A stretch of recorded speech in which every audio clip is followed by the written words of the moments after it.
ناک باب ہے کہ حضرت عثمان غنی پر 40 دن تک پانی بند رہا۔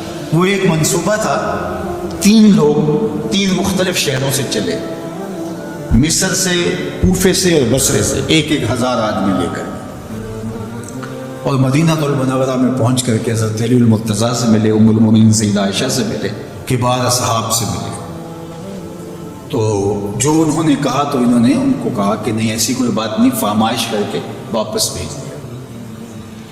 حضرت عثمان غنی رضی اللہ تعالیٰ عنہ پر اقربا پروری کا الزام عائد کیا تھا، تو انہوں نے کہا کہ کوئی ایسی بات نہیں ہے۔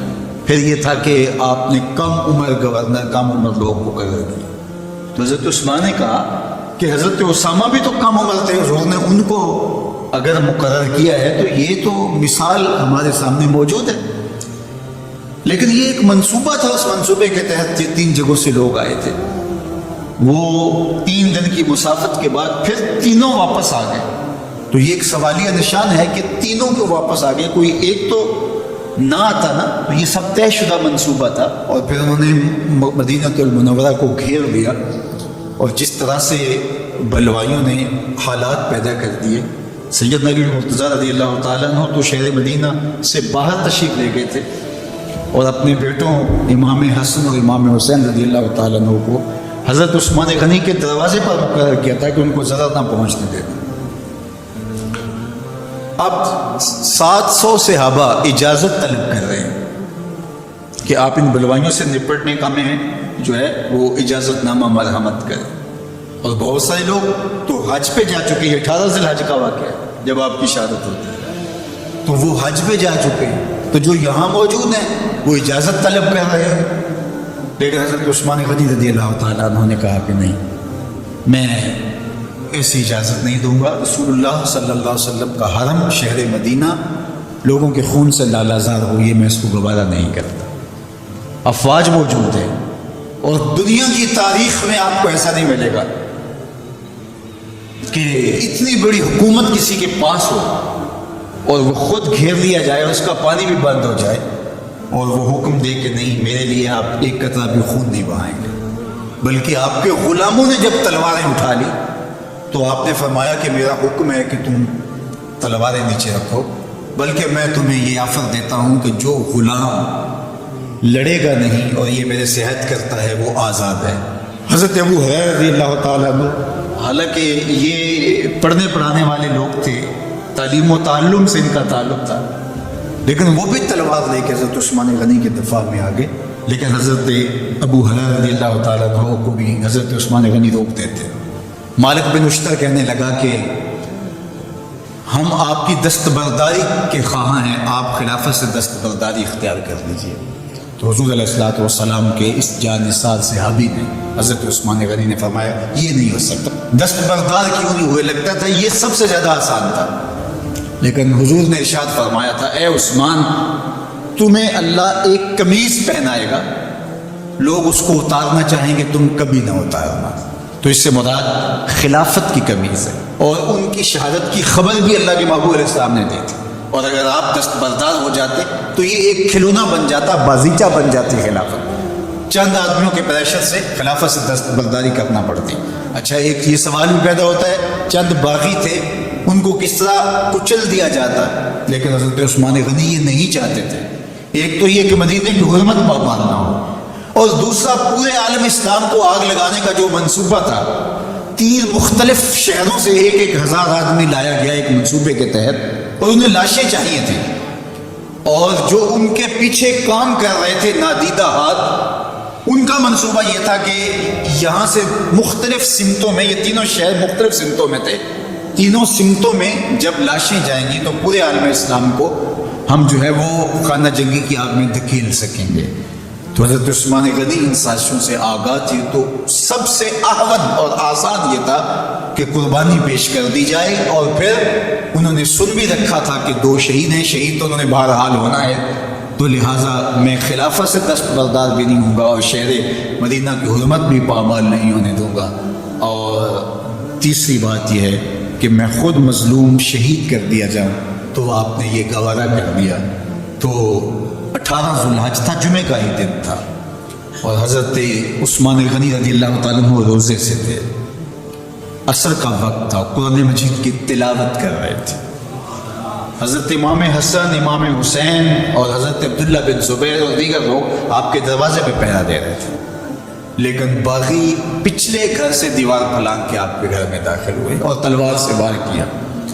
آپ کی زوجہ حضرت نائلہ آگے بڑھی اور ہاتھ سے روکنا چاہا، آپ کی انگلیاں کٹ گئیں۔ پھر دوسرا وار کیا تو حضرت عثمان غنی رضی اللہ تعالیٰ عنہ کا دایاں ہاتھ کٹ کے گر گیا۔ حضرت عثمان غنی رضی اللہ تعالیٰ عنہ نے افسوس کیا اور کہا کہ تم نے وہ ہاتھ کاٹ دیا جس سے میں وحی کی کتابت کیا کرتا تھا۔ پھر اس کے بعد آپ پر 9 وار کیے گئے اور آپ کو شہید کر دیا گیا، اور آپ کا خون قرآن مجید پڑھتے ہوئے اس آیت پہ گرا، فَسَيَكْفِيكَهُمُ اللَّهُ وَهُوَ السَّمِيعُ الْعَلِيمُ۔ تو حضرت عثمان غنی رضی اللہ تعالیٰ عنہ مظلوم شہید کیے گئے، بھوکے اور پیاسے شہید کیے گئے، ظلماً شہید کیے گئے۔ حضرت عبداللہ بن عمر رضی اللہ تعالیٰ عنہ فرماتے ہیں کہ حضور فتنوں کا ذکر کر رہے تھے کہ فتنے ہوں گے، بہت بڑے فتنے ہوں گے، تو ایک شخص نے چادر اڑی ہوئی تھی اور وہ مجلس واعظ کے قریب سے گزرا جہاں حضور کچھ ارشاد فرما رہے تھے، تو آقا کریم نے اشارہ کر کے کہا اس دن یہ شخص حق پہ ہوگا۔ عبداللہ بن عمر کہتے ہیں کہ میں اٹھا اور جا کے دیکھا تو وہ حضرت عثمان تھے، تو میں نے حضرت عثمان کے چہرے کو پکڑ کے تھوڑا سا حضور کی جانب کیا اور میں نے کہا حاضہ حضور، یہ اللہ کے محبوب فرمایا ہاں یہی، جب فتنے ہوں گے تو فرمایا یہ حق پہ ہوگا۔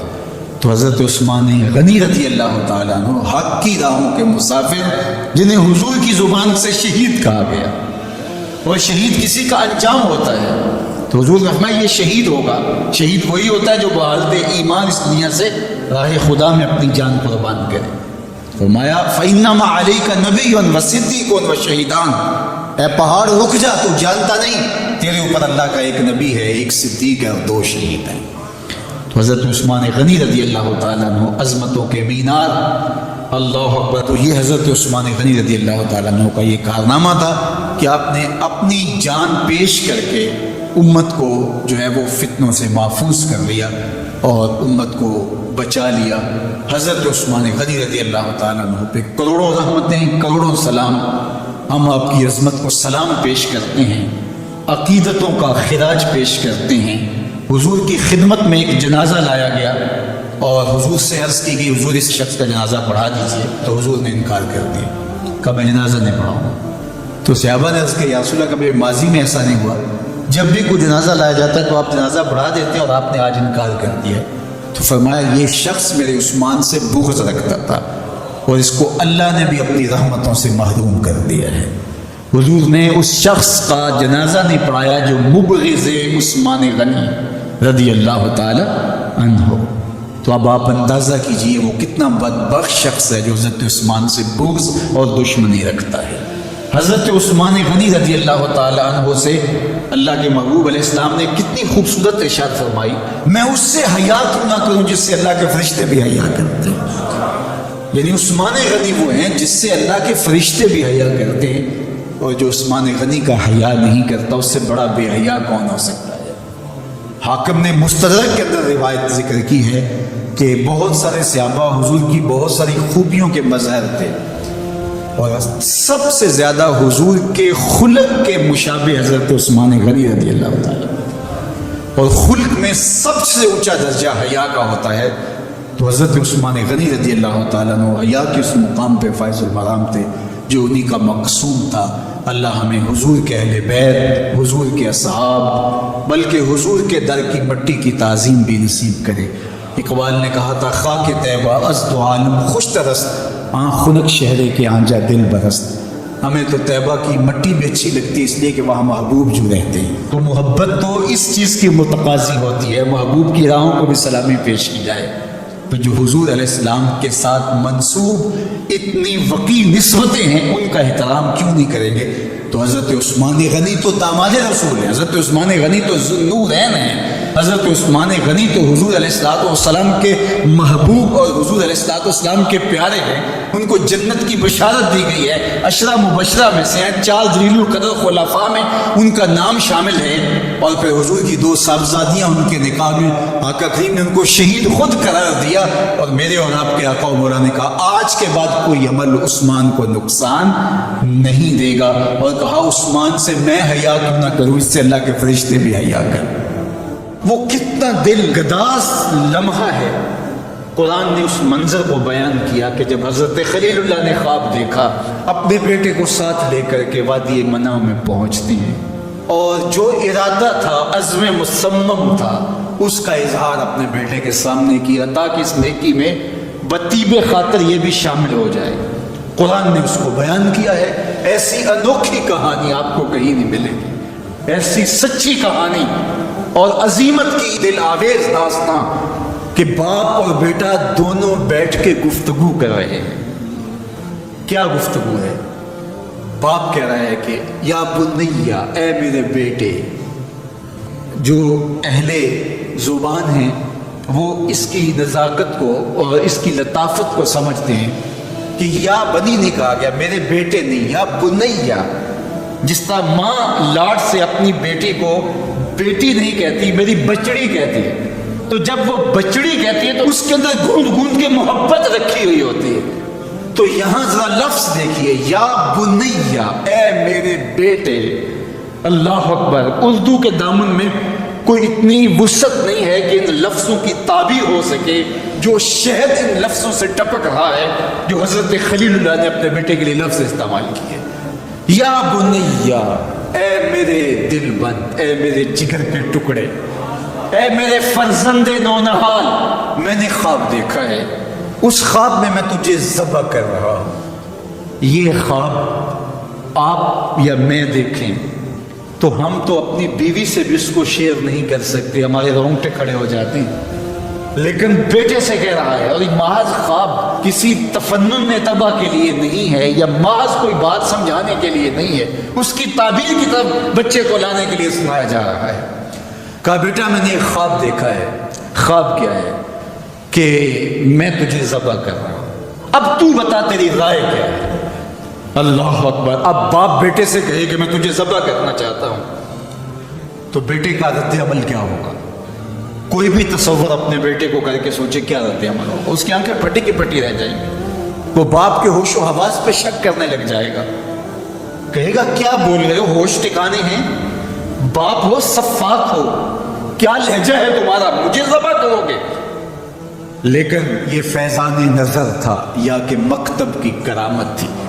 سکھائے کس نے اسماعیل کو آداب فرزندی؟ اقبال پوچھتے ہیں کیا تھا جس نے اسماعیل علیہ السلام کو آداب فرزندی سکھائے؟ وہ مکتب کی کرامت بھی تھی اور وہ فیضان نظر بھی تھا۔ فیضان نظر باپ کا تھا اور پہلا مکتب ماں تھی۔ سیدہ ہاجرہ نے سکھایا تھا باپ کی بات کیسے مانی جاتی۔ جو مائیں بیٹوں کو، بیٹیوں کو باپ کی اطاعت سکھاتی ہیں وہ مائیں اپنی اولاد کو فرما بردار پاتی ہیں۔ ماں کے ہاتھ میں اولاد کی تربیت کا جوہر ہوتا ہے۔ یہ سیدہ ہاجرہ کی تربیت بول رہی ہے جب باپ نے کہا بیٹے میں تجھ کو ذبح کرنا چاہ رہا ہوں، کتنی بڑی بات ہے، آنکھیں پھٹی کی پھٹی رہ جاتی۔ یہاں بیٹا کوئی جواب نہ دیتا، اس سکتے کے عالم میں گردن جھکا دیتا۔ مکمل اطاعت کہلاتی، انقیاد امر کہلاتا، امتثال حکم کہلاتا۔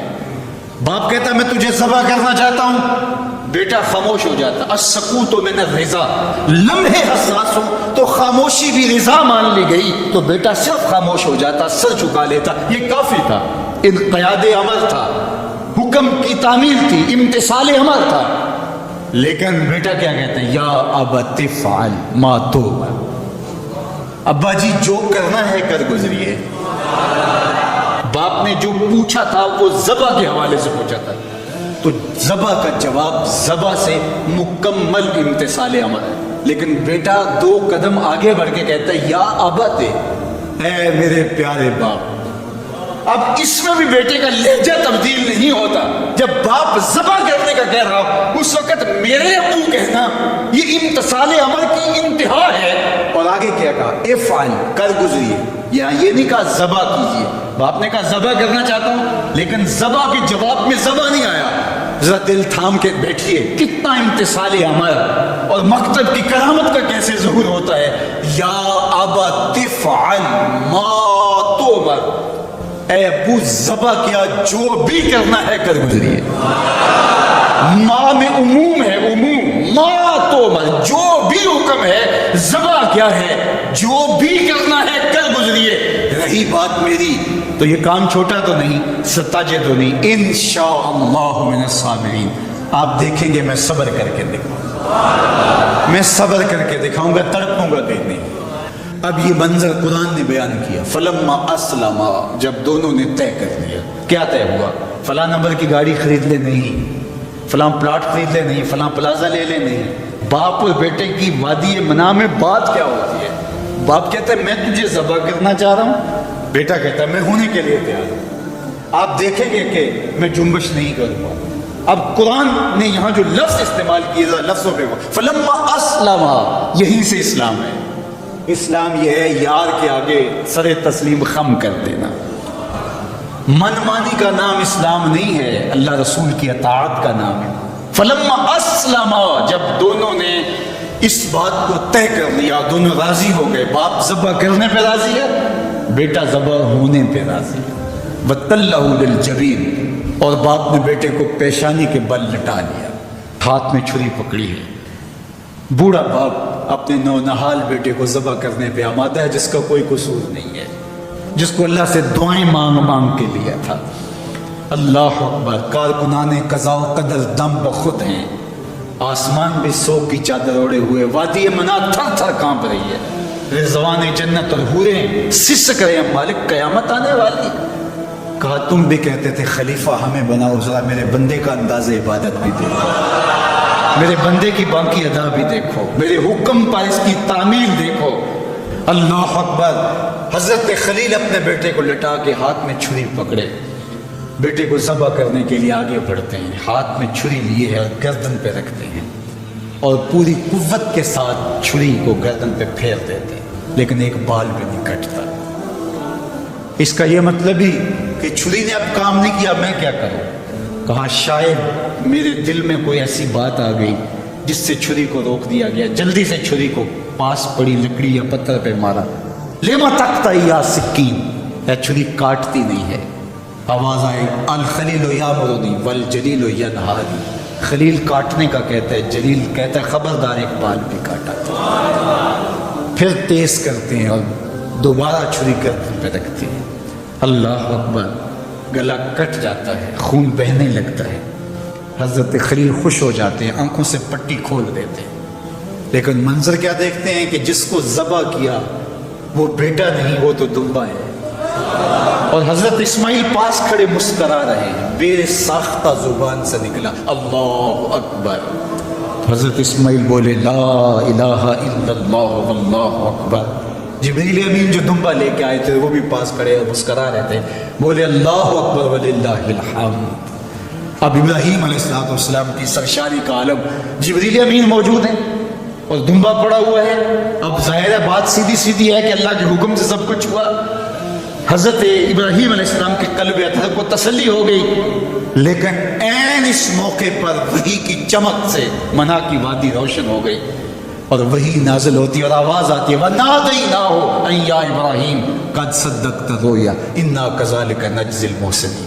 عین اس موقع پہ ہم نے بھی آواز دی ابراہیم بس بس تو نے واقعی خواب پورا کر دکھایا. ہم نے تیری سنت کو قیامت تک باقی رکھا اور اس تیری نشانی مٹنے نہیں پائے گی.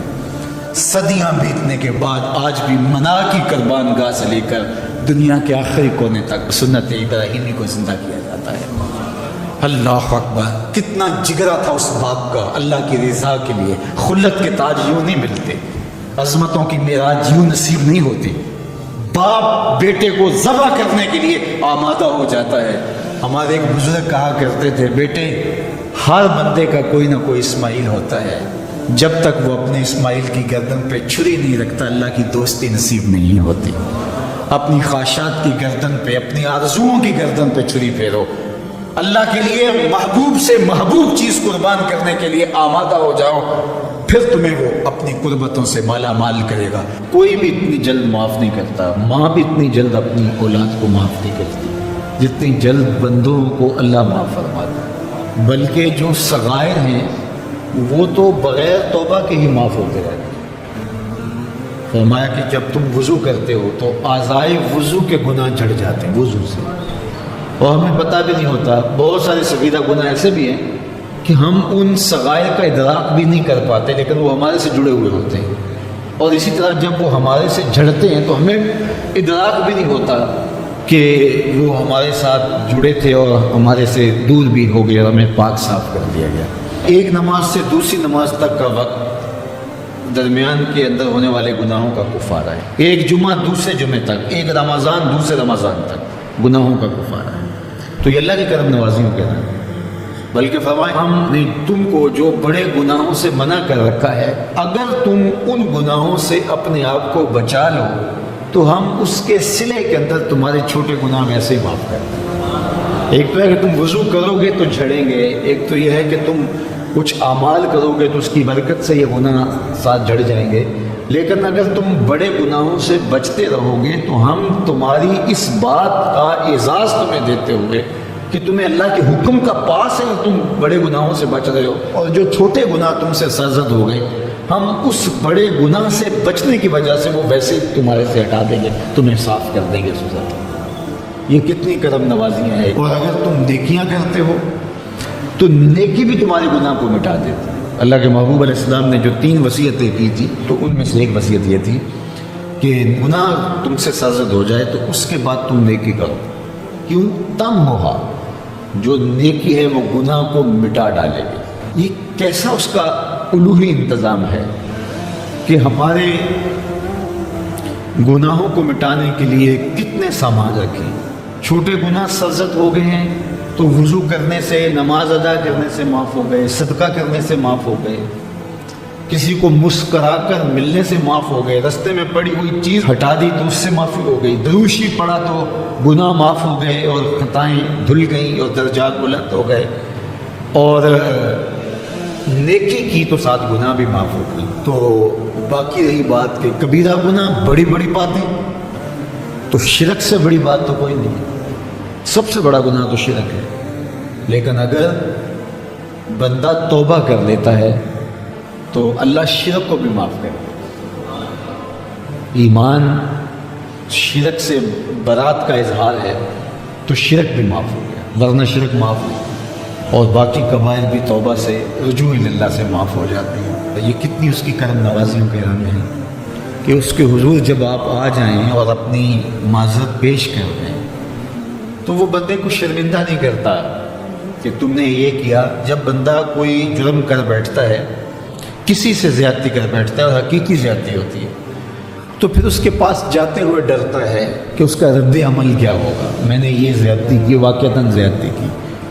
اب اس کا سامنا کرتے ہوئے ڈرتا ہے کہ جب میں جاؤں گا معاف کرے گا نہیں کرے گا، دونوں امکان ہوتے ہیں. پھر معاف کرے گا تو کتنا رگے دے گا، مجھے کتنا احساس دلائے گا، اور اس کے بعد معاف کرے گا. تو بندے کے قدم اٹھتے بھی ہیں اور کئی وسواس اس کے ساتھ جڑے ہوئے ہوتے ہیں کہ معافی ہوگی یا نہیں ہوگی، اور میری تذلیل ہوگی یا میری کیا صورتحال ہوگی. کسی سے بھی معافی مانگتے ہوئے اسی لیے لوگ اڑ جاتے ہیں.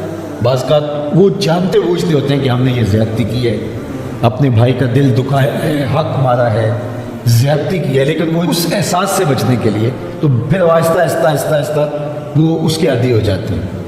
لیکن آپ اور میں گناہ کرتے ہیں تو گناہ کرنے کے بعد جب خیال پیدا ہوا کہ معافی مانگنی چاہیے، تو جب ہم وضو کر کے قدم اٹھاتے ہیں توبہ کے لیے تو ہمیں کوئی ایسا وسوسہ نہیں ہوتا کہ وہ معاف نہیں کرے. بلکہ حضرت داتا گنج بخش علی حجویری علیہ رحمہ کشف المعجوب میں ایک بزرگ کا قول نقل کیا کہ جس نے توبہ کی اللہ نے اسے معاف کر دیا. تو پھر ایک دوسرے بزرگ کا قول پیش کیا، کہا نہیں ایسا نہیں ہے کہ جس نے توبہ کی اللہ نے اسے معاف کر دیا، بلکہ یہ ہے کہ جس کو اللہ نے معاف کرنا تھا اس کو توبہ کی توفیق دی۔ وہ خود کہتا نا کہ توبوا الی اللہ، میری طرف آؤ، رجوع کرو اور میری طرف آ کے اپنے گناہوں کی معافی مانگو۔ تو اللہ توبہ کے لیے بلا رہا ہے، تو جب بلا رہا ہے تو اس کا مطلب ہے معاف کر دیا تو بلا رہا ہے نا۔ اب اگر اس کے باوجود بھی کوئی اپنی معاشرے کے دوسرے افراد کے لیے بھی وہی چاہوں گا، تو پھر مجھے بتاؤ کہ معاشرے کے اندر پھیلتی ہوئی روحانی بیماریاں، حسد، حقد، بغض، کینہ، نفرت، ایک دوسرے کو نیچا دکھانا، تکبر، رعونت، غرور، یہ ساری چیزیں یہ کہیں آپ کو نظر بھی نہیں آئیں۔ صرف اسی حدیث کو اپنا امام بنا لیا جائے اور اپنا منشور حیات مان لیا جائے۔ محمد بن حنفیہ رضی اللہ تعالیٰ عنہ حضرت علی المرتضیٰ رضی اللہ تعالیٰ عنہ کے فرزند ہیں، لیکن حضرت سیدہ فاطمہ الزہرا سلام اللہ علیہا سے نہیں ہیں، اور حضرت امام حسن رضی اللہ تعالیٰ عنہ حضور علیہ السلام کے نواسے، تو بھائی آپس میں، تو دونوں میں کسی معاملے میں شکر رنجی ہو جاتی ہے۔ شکر رنجی جس رنج میں مٹھاس ہو، شکر ہو، میٹھی ناراضگی، کوئی بغض حسد پہ مشتمل ناراضگی نہیں۔ تو حضرت محمد بن حنفیہ ایک دن بیٹھے تو سوچا کہ وہ میرے عمر میں بھی بڑے بھائی ہیں، اور پھر دوسری بات یہ ہے کہ وہ رسول خدا کی بیٹی کے بیٹے ہیں، ان کا یہ اعزاز ہے، بہرحال مجھے تو یہ اعزاز نہیں ہے، پھر جوانان جنت کے سردار بھی ہیں، تو میں ان سے ناراض ہوں، وہ میرے سے ناراض ہیں، تو بات بھی کوئی اتنی خاص نہیں۔ تو اب دن بھی 3 گزر رہے ہیں، چلو میں ان کو راضی کر لیتا ہوں۔ تو گھر سے نکلے ان کو راضی کرنے کے لیے، تو واپس آ گئے راستے سے، کاغذ لیا اور اس کے اوپر اپنے بھائی کے نام مکتوب لکھا کہ میں آپ کو راضی کرنے کے لیے گھر سے نکلا تھا، لیکن راستے میں مجھے حضور علیہ السلام کا فرمان یاد آیا کہ جب 2 مومن بھائی آپس میں کسی معاملے میں الجھ جائیں، ناراض ہو جائیں، تو جو صلح میں پہل کرے گا وہ جنت میں بھی پہلے جائے گا۔ تو میں تو یہ گوارا نہیں کرتا کہ آپ سے پہلے جاؤں، تو میں ناراض ہوں، آپ آئیں اور مجھے منائیں۔ تو حضرت امام حسن نے خط پڑھا اور مسکرانے لگے، اور آپ تیزی کے ساتھ تشریف لائے اور اپنے بھائی کو کہا اچھا مان جاؤ پھر۔ تو وہ مننے کے لیے تو پہلے ہی تیار تھے نا۔ تو جب آپ اپنے مومن بھائی کے لیے وہ پسند کریں گے جو اپنے لیے پسند کرتے ہیں، تو پھر زندگی گزارنے کا مزہ آنے لگے گا۔ نفس روکتا ہے یہ چیز میرے پاس ہے اس کے پاس نہ ہو، یہ اعزاز میرے پاس ہے اس کے پاس نہ ہو، اور اس کی ایک اپنی لذت ہے، وہ مادی لذت ہے، اور ایک ہے باطن کی روح کی لذت۔ تو روح کی لذت نفس کی لذت سے کہیں زیادہ اور کہیں دیر پا اور کہیں مختلف ہے۔ اس لیے جب آپ قربانی دیتے ہیں، ایثار کرتے ہیں یا کسی کو ترجیح دیتے ہیں، تو اس کی جو روحانی لذت ہے، آپ کو بھوک لگی ہوئی ہے، تو آپ کو ایک روٹی مل گئی ہے، تو آپ کو ایک ایسا شخص نظر آیا جو آپ سے بھی زیادہ بھوکا ہے، اور آپ کسی نمائش کے لیے نہیں، محض اللہ کے رضا کے لیے اس کو روٹی دے کر کے دیکھیں، خود بھوک کاٹ کے دیکھیں، وہ مرغن کھانوں میں سرور نہیں آئے گا جو اس بھوک میں لطف آپ کو آئے گا۔ تو حضور علیہ السلام کا یہ فرمان اپنے عمل کا حصہ بنا لیں، اور اپنے بھائیوں سے جو خونی رشتے سے جڑے ہوئے بھائی ہیں وہاں سے شروع ہو کر کے پورے معاشرے کے اندر اس کا عملی نفاذ کریں۔ آپ کو اتنا سرور آئے گا اور باطن میں اتنا نور آئے گا، اور اس قدر معاشرے میں خوبصورتی کی بنیاد پڑے گی۔ اور اگر ہم آج اس حدیث کو اپنے لیے خضر راہ بنا لیں تو یہ اس پہ عمل کرنا کوئی مشکل نہیں ہے۔ یہ آپ ابھی سے جب اٹھیں گے تو اپنے ساتھ والے کو ترجیح دے دیں گے کہ پہلے یہ گزر جائے، تو ابھی سے شروع ہو جائے گا یہ کام۔ تو یہ آپ